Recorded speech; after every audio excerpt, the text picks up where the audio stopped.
প্রাক সকালবেলায় দার্জিলিংয়ের ম্যাল রোড থেকে সূর্যকিরণের মায়াজালে মায়াবী রূপে ধরা দিল পৃথিবীর তৃতীয় উচ্চতম শৃঙ্গ এই কাঞ্চনজঙ্ঘা। হালকা কুয়াশার চাদর সরিয়ে নীল আকাশের নিচে সুদীর্ঘ দিক চক্রবাল জুড়ে জেগে উঠল অপরূপ এই তুষার ধবল গিরিশৃঙ্গ। হালকা হিমেল হাওয়ায় ভর করে কাঞ্চনজঙ্ঘার এই রকম অপরূপ উদ্ভাসিত হওয়ার দৃশ্য অনেকদিন পরেই নাকি দেখা গেল। তাহলে তো আমরা ভাগ্যবান বলতেই হবে। আর আপনারা ভার্চুয়ালি দেখে নিন মায়াবী এই অপরূপ কাঞ্চনজঙ্ঘাকে।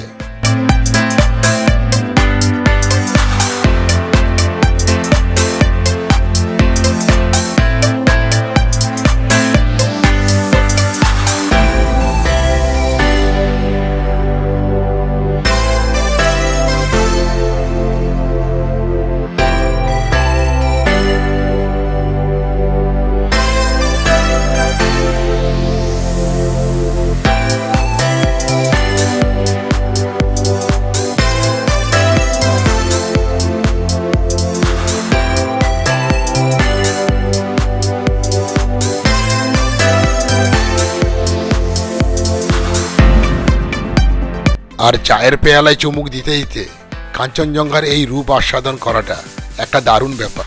আর আমাদের ওমের প্রিয় রোডেশিয়ানরাও কিন্তু পৌঁছে গেল। একে দেখুন, ভারী কিউট কিন্তু খুব লাজুক। এই দেখুন এসে গেছে লাল বেল্ট পরিহিত কালো। এ কিছুতেই যাবে না, সুতরাং এর তো একটা ফটো তুলতেই হলো। দেখুন দেখুন, এই সকালবেলাতেই কাঞ্চনজঙ্ঘার অপরূপ দৃশ্যে সাক্ষী থাকার জন্য অনেক মানুষজনের এই সমাগম ঘটেছে।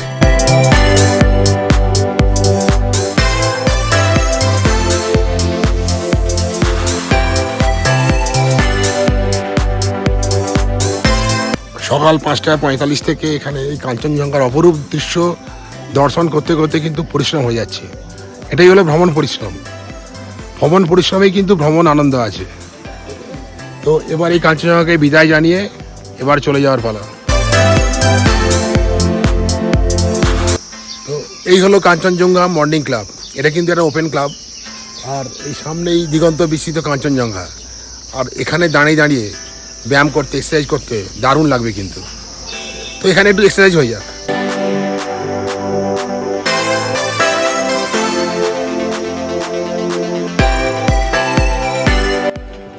বাপির খাওয়া চলে এসে ধরে বাপি আসে, বাপির খাওয়া আমরা খেয়ে নিচ্ছি। একটু হেভি ব্রেকফাস্ট করেই আমরা রওনা দিলাম রোপওয়ের উদ্দেশ্যে। একটু তাড়াতাড়ি পৌঁছতে না পারলে আবার দীর্ঘ কিউর পরে দাঁড়াতে হবে।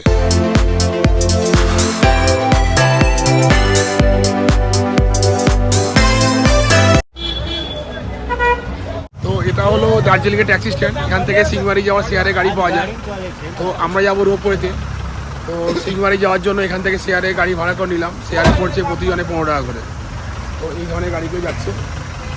লেখা আছে সিংমারি।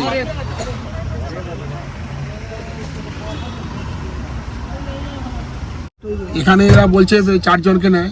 তো আমরা 3 জনে বসেছি। দার্জিলিংয়ের এই ট্যাক্সি স্ট্যান্ড থেকে সিংমারি যাওয়ার জন্য আমরা গাড়ি ধরে নিলাম। এখান থেকে অ্যাকচুয়ালি পার হেড মানে জনপ্রতি ভাড়া পড়ে 15 টাকা করে। আর পেছনে এরা 4 জনকে বসায়, কিন্তু পেছনে 4 জনের বসার তো জায়গা নেই। তাই আমরাই 3 জনে 4 জনের ভাড়া দিয়ে যাচ্ছি। অর্থাৎ সেক্ষেত্রে আমাদের 3 জনের জন্য পড়লো পার হেড 20 টাকা করে। আর এমনি নর্মাল কেসে এখানকার শেয়ারিংয়ের ভাড়া হলো পার হেড 15 টাকা করে।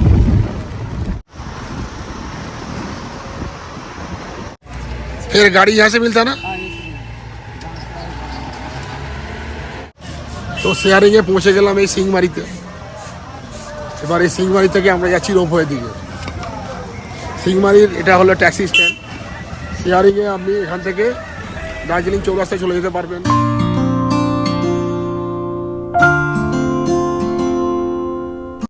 সিংমারি ট্যাক্সি স্ট্যান্ড থেকে রোপওয়ের দিকে হাঁটতে শুরু করলে লেবুংকার রোডের ধারে আপনার চোখে পড়বে দার্জিলিংয়ের এই বিখ্যাত স্কুলটি। এর নাম সেন্ট জোসেফ স্কুল। CISCE বোর্ডের আন্ডারে এই স্কুলটি আজ থেকে প্রায় 135 বছর আগে 1888 সালে স্থাপিত হয়েছিল। এই স্কুলটি ধারাবাহিকভাবে ভারতের অন্যতম মর্যাদাপূর্ণ বোর্ডিং স্কুল হিসেবে বিবেচিত হয়েছে। এই নর্থ পয়েন্ট স্কুলের উল্টো দিকে যে সিঁড়িটা দেখছেন, এই সিঁড়ি দিয়ে উপরে উঠলেই পেয়ে যাবেন রোপওয়ের টিকিট কাউন্টার।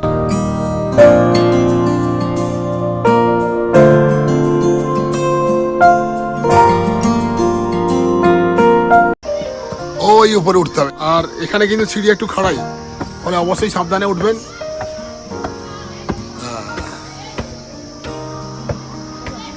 আমাদের রুম দুম দুম করে একদমে কিন্তু উপরে উঠে যাচ্ছে। যাই হোক, এই সংকীর্ণ এবং খাড়া সিঁড়ি বেয়ে উপরে উঠে এলাম। গুরুত্বপূর্ণ এই সিঁড়িটিকে সৌন্দর্যায়ন করা যেতেই পারে, আর কেনই যে হচ্ছে না সেটা কিন্তু সত্যিই আশ্চর্যের। তো এখন রোপওয়েতে ওঠার জন্য লাইন দিতে হচ্ছে।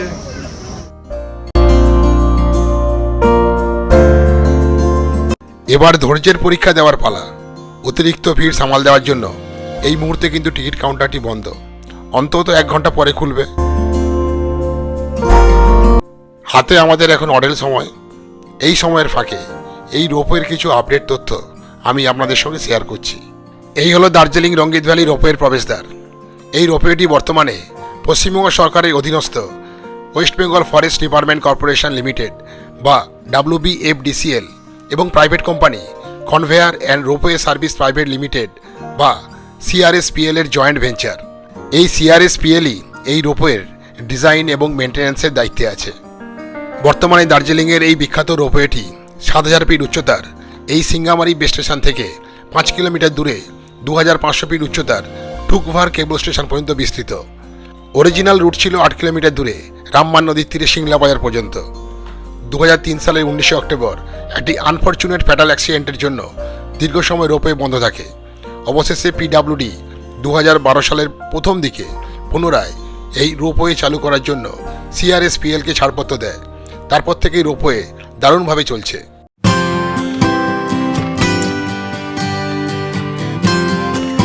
তো এই মুহূর্তে এই রোপওয়ের ভেতরেই প্রচুর লোকজন, আর যার ফলে এই কাউন্টারটা কিন্তু ওপেন হবে 1/2 ঘন্টা পরে। এখান থেকে কিছুটা খালি হলে তারপরে এই কাউন্টার ওপেন হবে। এইভাবে পার্ট বাই পার্ট টিকিট দেওয়া হচ্ছে। এই হলো রোপওয়ের টিকিট কাউন্টার, যেটি কিছু সময়ের জন্য বর্তমানে বন্ধ। Today date 12/11/23। Today ropeway direct ride return due to Diwali. মানে দিওয়ালি উপলক্ষে এই যে রোপওয়ে কিন্তু ওখানে আর কি হল করবে না, মানে হল করার জন্য কোনো টাইম দেবে না, নিয়ে যাবে আবার নিয়ে চলে আসবে। ফলে ওখানে গিয়ে যে নেমে যে মানে ঘোরার কোনো ব্যাপার থাকছে না, যাবো আবার চলে আসবো। এই হচ্ছে নোটিশ বোর্ড যেগুলো রোপওয়েতে উল্লেখ ফলো করতে হবে।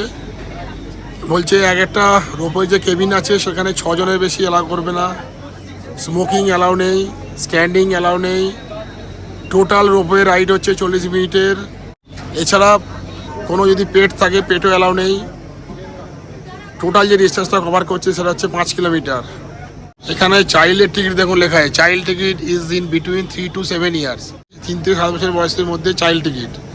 8 বছরের বেশি হলে adult ticket will be effective, মানে 8 বছরের বেশি হলে তাকে পুরো টাকা দিয়ে টিকিটটা কাটতে হবে। পিক সিজন 10টা থেকে লেখা নেই, অফ সিজন 10টা থেকে 4টে। 10টা থেকে কিন্তু কাউন্টার শুরু হয়। Tickets are not refundable. আর রোপওয়ে কবে বন্ধ আছে দেখুন, 19th of every month our ropeway is not in operation due to maintenance. অর্থাৎ প্রতি মাসের 19 তারিখ এই রোপওয়ে কিন্তু বন্ধ থাকবে। অর্থাৎ মাসে একদিন করে রোপওয়ে কিন্তু বন্ধ থাকছে। সেই দিনটা হলো 19 তারিখ। তো এখানে টিকিটের মূল্য হলো অ্যাডাল্টদের জন্য 260 টাকা পার হেড।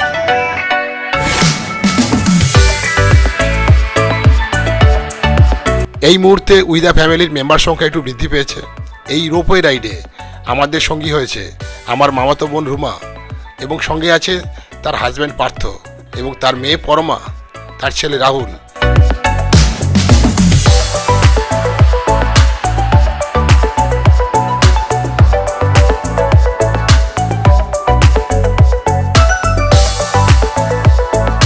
অবশেষে টিকিট দেওয়া শুরু হলো, আর আমরা কেটে নিলাম 7টি অ্যাডাল্ট টিকিট।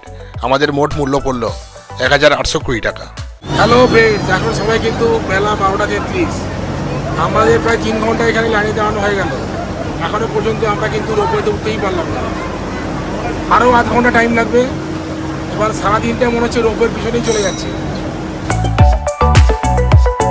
আমরা আসছি পশ্চিম মেদিনীপুর ঘাটাল থেকে। আমাদের এখানে আমরা রোপওয়ে একসাথে চড়বো, আর দেখি এবার চড়ে কীরকম হয় আমাদের অভিজ্ঞতা। আমরা এখানে এসে দারুণভাবে এনজয় করবো। তোমার নাম? পরমা, জানি তোমার নাম। এই হচ্ছে রোপওয়ে। একটা কেবিনে ম্যাক্সিমাম 6 জন বসতে পারে।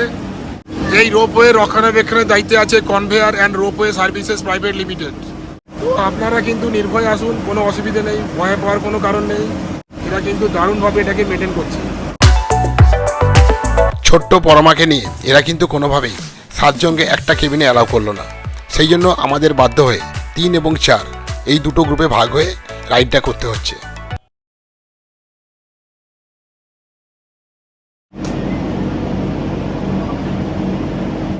অবশেষে আমরা রোপওয়ের কাছাকাছি চলে এসেছি। এর পরের যে কেবিনটা আসছে ওতেই কিন্তু আমরা উঠব এবং সেই অভিজ্ঞতাটা আমরা ভার্চুয়ালি আমাদের সঙ্গে শেয়ার করছি। দেখতে থাকুন Indranil blogs, because not to see and not to no.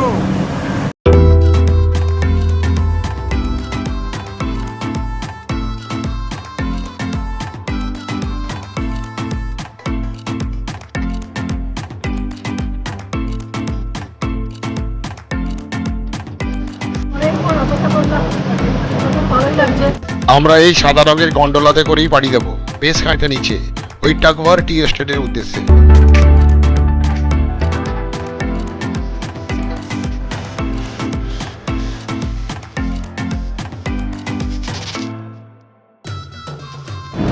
এখন সময় হলো ঠিক 12:50, আর অনেকক্ষণ লাইন দিয়ে, প্রায় 3 ঘন্টা মতো লাইন দিয়ে অবশেষে আমরা রোপওয়ের কেবিনে উঠলাম। এই কেবিনে মোট 6 জনকে এরা নিচ্ছে।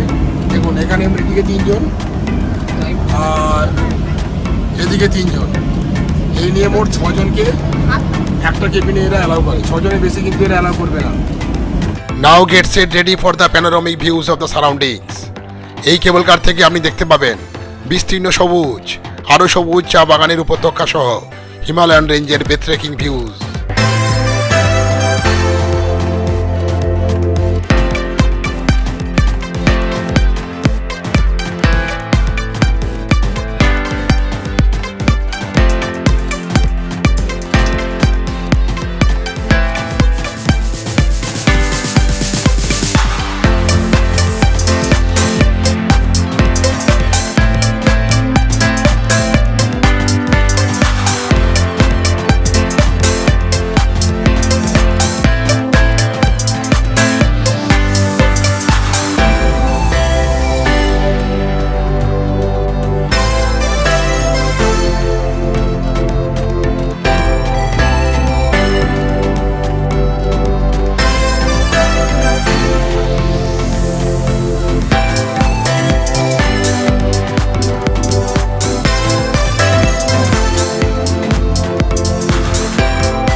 নিচের এই সবুজ গালিচায় মোড়া চা বাগানের এই উপত্যকাটি হলো পট্টাবং টি গার্ডেন। আর ওই দেখুন দূরে ভগবান বুদ্ধের একটি বড় স্ট্যাচু।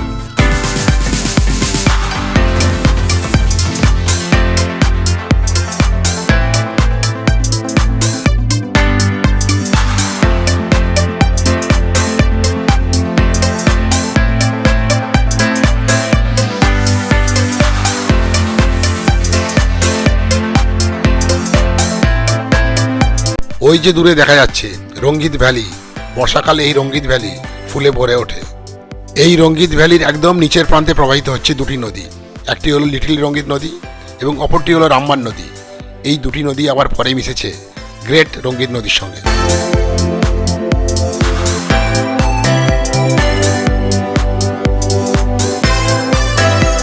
কেবল কারে বসে মনে হচ্ছে আমি যেন বার্ডস আই ভিউ দেখছি বা ড্রোন ভিউ দেখছি।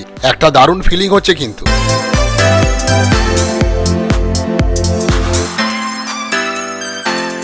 সত্যি কথা বলতে কি, পূর্ব হিমালয়ের কোলে বিস্তীর্ণ চা বাগানের দৃশ্য, সবুজ পাহাড়ের ঢালের দৃশ্য দেখতে দেখতে আমরা কিন্তু বাকরুদ্ধ হয়ে পড়েছি। ওই দেখুন দূরে মেঘের ফাঁকে ফাঁকে উঁকি মারছে আমাদের প্রিয় কাঞ্চনজঙ্ঘা।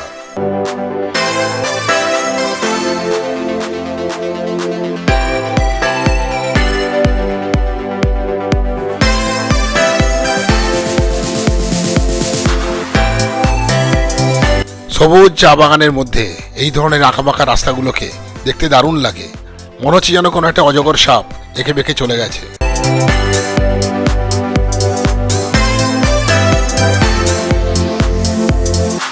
শূন্যে ভাসমান এই কেবল কারগুলিকে দেখলে দারুণ লাগে। কেমন সুন্দর গতিশীল হয়ে ভাসতে ভাসতে এগিয়ে চলেছে নির্দিষ্ট গন্তব্যস্থলের দিকে।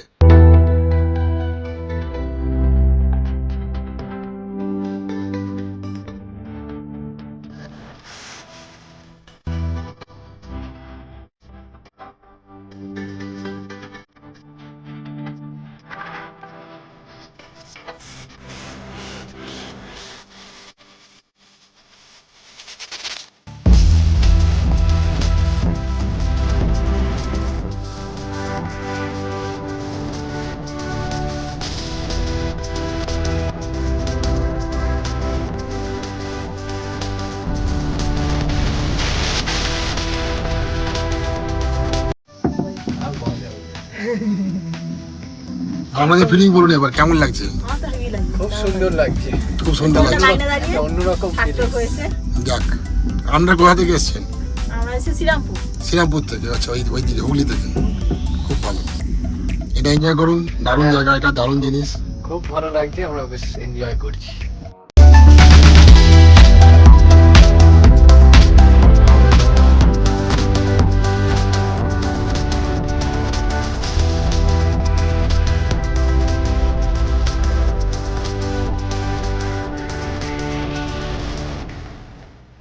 প্রায় 20 মিনিট ধরে কেবল কারে রাইড করার পর আমরা পৌঁছে গেলাম ডাকভার কেবল কার স্টেশনে।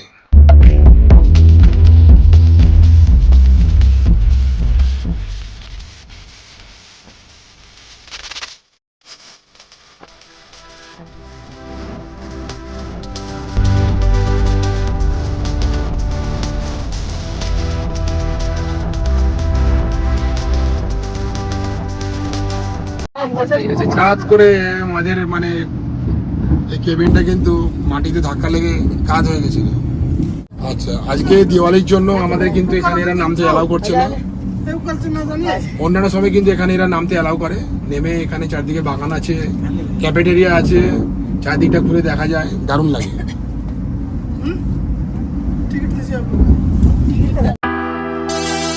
এখানে আরেকবার টিকিট চেক হওয়ার পর আমরা আবার চলতে শুরু করলাম উপরের দিকে। আবার আমাদের ঝুলতে হবে যে।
বল বললে দেখো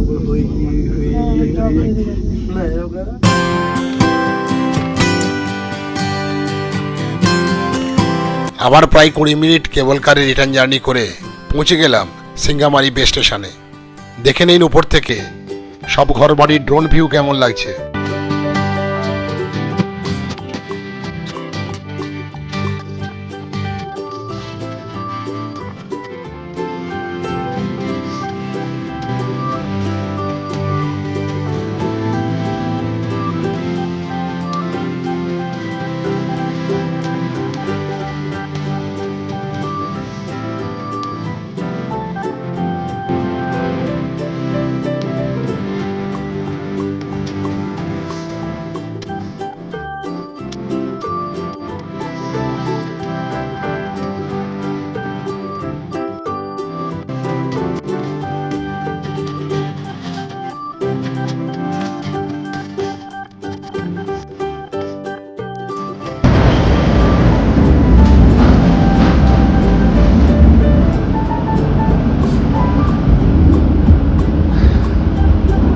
অবশেষে আমাদের জার্নি সম্পূর্ণ হয়ে গেল।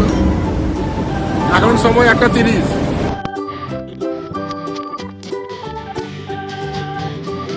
এই সিঙ্গামারি বেস স্টেশনের একদম কাছেই এই হলো বৃষ্টি হোমস্টে। এখানে থাকতে চাইলে থাকতে পারেন, ফোন নাম্বার দেওয়া আছে, আপনারা ফোন করে যোগাযোগ করতে পারেন।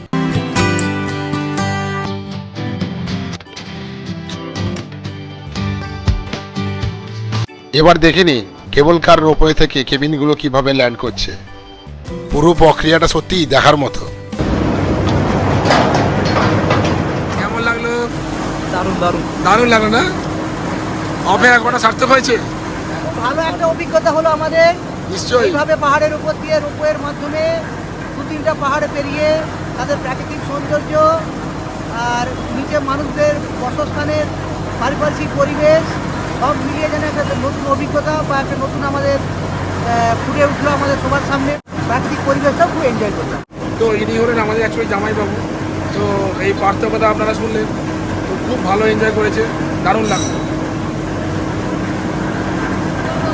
এবার শুনে নেওয়া যাক আমার মামাতো বোন রুমার কি অভিজ্ঞতা হলো। এখন যেটা করলাম খুব ভালো লাগলো, যেমন টাকা নিয়েছে ওটা তেমনি মানে দাঁড় করিয়ে করিয়ে অনেকক্ষণ ধরে ধীরে ধীরে মানে রোপওয়েটাকে নিয়ে গিয়ে আমাদের গোটা পাহাড়টাকেই দেখিয়েছে। অ্যাকচুয়ালি চা বাগানটাকে আমরা খুব ভালোভাবে দেখলাম, Enjoy করলেন তো? এনজয় করলাম, খুব ভালো, খুব ভালো। ভালো লেগেছে আমার। I love Darjeeling. দার্জিলিং সবাই যেন এসে আমার রোপওয়ের অভিজ্ঞতাটা নেয়, সেটা আমরা সবাইকেই আহ্বান করছি। We love Darjeeling.